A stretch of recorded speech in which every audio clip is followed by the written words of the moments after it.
안녕하세요, 중고왕 김지금입니다. 간만에 중고차 콘텐츠로 돌아왔습니다. 중고차 콘텐츠의 반응이 훨씬 더 좋은 만큼 더 많이 올리고 싶었는데 리뷰해야 할 제품들이 쌓여 있어서 미루다 보니 이제야 만들게 되었습니다. 회사 다니면서 영상을 꾸준히 만들어내시는 유튜버분들 보면 의지와 노력이 정말 대단한 것 같습니다. 오늘 이야기해볼 주제는 개인거래와 엔카, K카에서 모두 구매해봤던 저의 가벼운 느낌과 장단점에 대해서 이야기해보려 합니다.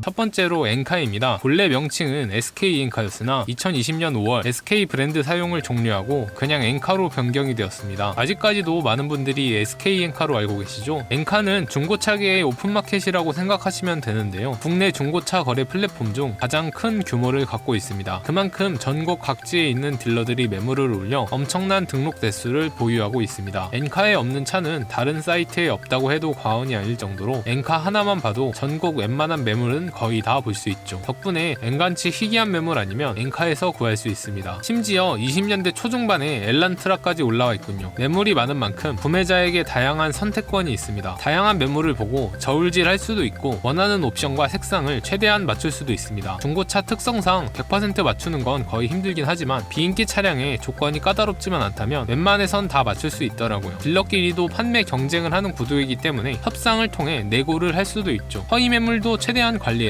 나름 깔끔한 편으로 알고 있습니다. 오픈마켓형 플랫폼 특성상 100% 깨끗할 순 없겠지만 말이죠. 최근엔 엔카 보증 서비스, 엔카 홈 서비스 등을 출시해 신뢰도와 편의성을 높였습니다. 반면 매물이 다양한 만큼 안 좋은 의미로 다양한 경우들이 많습니다. 이걸 팔아도 되나 싶을 정도로 개박살난 차량을 고쳐다가 파는 경우도 있고요. 잘 모르는 사람에게 매도비나 애선료, 세금 등의 명목으로 눈탱이를 치는 딜러들도 간혹 있습니다. 엔카 홈 서비스는 7일 환불 제도를 갖고 있지만 무상 환불이 아닌 사용한 만큼 비용을 지불해야 합니다. 엔카 보증 서비스는 기한을 따로 선택하지 못하고 6개월 고정이라는 점도 아쉽고요. 무엇보다 그런 서비스를 받는 차량들은 일부분이라 구매하려는 차량이 해당 서비스 신청을 안 했다면 아무 소용이 없습니다. 중고차 시장에 대한 안 좋은 인식도 구매자 입장에서 간접적인 피해를 보게 됩니다. 딜러를 믿을 수 없고 차를 구매하기 전 따로 공부해야 하고 차를 구매하고 나서도 속은 건 아닌지 문제 생기는 건 아닌지 조마조마하죠. 다음은 K카입니다.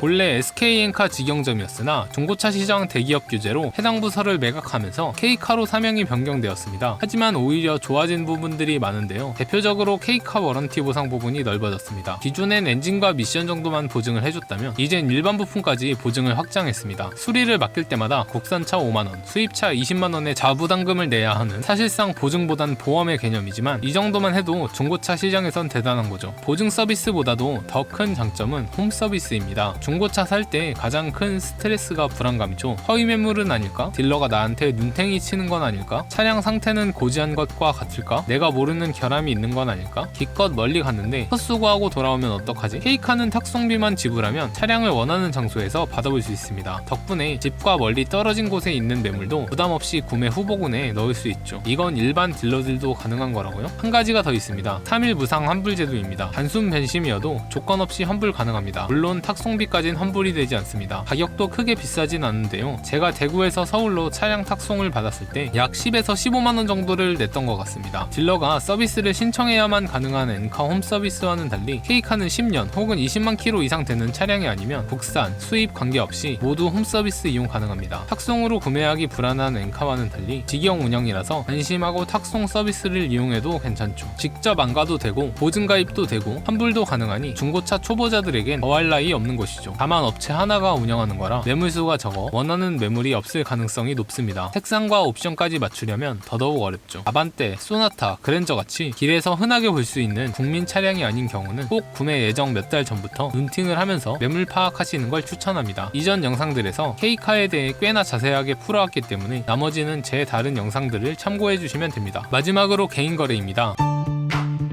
개인 거래하면 제일 저렴하게 구매할 수 있을 것 같죠? 꼭 그렇지만도 않습니다. 자세한 건 좀 이따가 설명드리겠습니다. 제가 지금 타고 있는 아이오닉 하이브리드를 개인 거래로 구매했습니다. 아이오닉 동호회에서 정보를 얻고 있던 중 한 분이 댓글로 자기 차량을 판매한다고 말씀 주셨습니다. 저희 집에서 도보로도 갈 수 있을 만큼 가까운 거리였으며 차량 가격도 괜찮고 상태도 좋았으며 무엇보다 당장 판매하려는 게 아닌 약 한 달 정도 뒤에 판매를 한다고 하셨습니다. 타고 있던 젠쿱을 정리할 수 있을 정도로 넉넉한 시간도 있었고 아다리가 딱딱 들어 들어맞는다 생각이 들었습니다. 덕분에 장기적으로 천천히 구매를 고려하고 있던 아이오닉을 구매하기로 갑작스럽게 확정지었습니다. 16년식이라 아직 엔진 미션 보증 기간도 남아있었고 키로수도 5만 킬로 중반대로 많지 않았습니다. 보험 사고 이력도 없었고 간단히 체크해보니 역시 특별히 문제 있는 부분은 없었습니다. 판매하기 전 현대 사업소에서 점검을 받았는데 미션에 문제가 있다고 통으로 교체를 받았다고 하시더라고요. 썰루프가 없다는 점을 빼곤 모두 만족할 만한 조건이라 기분 좋게 거래했습니다. 거리도 집 근처 구청 가서 서류 몇 개 작성하면 금세 명의 이전 처리도 완료되고요. 하이브리드 세제 혜택 덕분에 취등록세도 면제받았습니다. 가격, 차량 상태, 편의성 등 모두 만족할 만한 결과였지만 저는 개인 거래를 여러분들께 추천드리고 싶진 않습니다. 첫째로 차량의 상태를 투명하게 알기 어렵습니다. 어느 정도 중고차에 내공이 있는 사람이라면 대충이라도 추측 가능하겠지만 그래도 정비사 수준이 아닌 이상 차량의 결함을 완벽하게 체크하긴 어렵습니다. 가장 좋은 건 거래 전 두 분이 함께 정비소에 방문하시는 겁니다. 공임나라 같은 곳 가서 구매자분이 3만원 정도 지불하시고 정밀점검 플러스 한번 받아보시면 대략적으로 차량 상태는 확인하실 수 있을 겁니다. 이것마저 불안하다 싶으면 카바조라는 서비스를 이용해보시는 걸 추천합니다. 이전에 영상으로도 한번 올렸으니 자세한 건 참고해주세요. 가격은 좀 나가긴 하지만 문제 있는 차 사와서 수리하는 비용보단 훨씬 저렴하니까 초심자에겐 추천하고 싶습니다. 체크를 최대한 하더라도 판매자랑 서로 좋게 거래하는데 너무 꼼꼼하게 하기 좀 미안한 느낌도 듭니다. 이걸 이해하는 사람들이야 일절 신경을 안 쓰겠지만 바쁘거나 중고거래의 민감함에 대해 잘 모르는 사람들은 꺼려하거나 불쾌해하거나 귀찮아할 수도 있죠. 마음이 약한 사람들의 경우 그냥 믿음으로 가는 거지 하고 덜컥 구매할지도 모릅니다. 만약 문제를 발견 못하고 구매했을 경우 굉장히 골치 아파집니다. 중고차는 1개월 2000km 이내에 엔진 미션 보증을 해주며 성능 점검 기록부와 실제 차량의 상태가 다를 경우 그에 따른 대처를 받을 수 있습니다. 반면 개인 거래는 관련법이 없기 때문에 보상받을 방법이 없죠. 구매하기 전 고지한 부분과 차량 상태가 다를 경우 보상 혹은 환불이라는 내용이 포함된 간이계약서라도 작성해두는 게 좋습니다. 둘째로 가격이 마냥 저렴하지는 않다는 겁니다. 개인에게 차를 팔려는 사람들이 왜 개인에게 팔겠습니까? 딜러 매입가가 만족스럽지 않기 때문이죠. 결국 보통은 딜러 매입가와 중고차 시세의 그 사이 어디쯤 거래가 됩니다. 개인 거래하면 앞서 말했듯 최소한의 보증도 없고 상품화도 거치지 않은 차량임을 감안했을 때 정말 저렴한 비용일까 하는 의구심이 듭니다. 몇몇 매니악한 차량의 경우는 중고차 시세보다 오히려 비싸게 판매하는 경우도 종종 볼 수 있습니다. 그동안 애지중지 관리해온 보수 정비비 및 튜닝비를 뽕 뽑겠다는 생각 때문입니다. 딜러에게 판매할 경우는 이런 것들을 전혀 쳐주지 않거든요. 개인 거래는 난이도가 제법 있는 거래 방법으로 초심자에겐 추천드리지 않습니다. 굳이 구매하신다면 최소한 차량의 사고 유무를 볼 수 있을 정도로 공부하시고 제조사 보증이 남아있는 차량을 구매하시길 바랍니다. 오늘은 이렇게 중고차를 구매할 수 있는 큰 세 가지 루트인 N카, K카, 개인 거래에 대해 간략하게 말해보았습니다. 주제 하나하나가 영상 하나로 안 될 정도로 방대한 분량을 담고 있기 때문에 이번 영상은 최대한 간추려서 말씀드렸습니다. 더 자세한 것들은 제 이전 영상을 참고하시거나 구독해주시고 앞으로 올라올 온라인 중고차 구매 요령 시리즈를 시청하시면 도움이 될 것 같습니다. 댓글 남겨주시면 최대한 많은 분들께 답변 드리고 있으니 많은 댓글 부탁드립니다.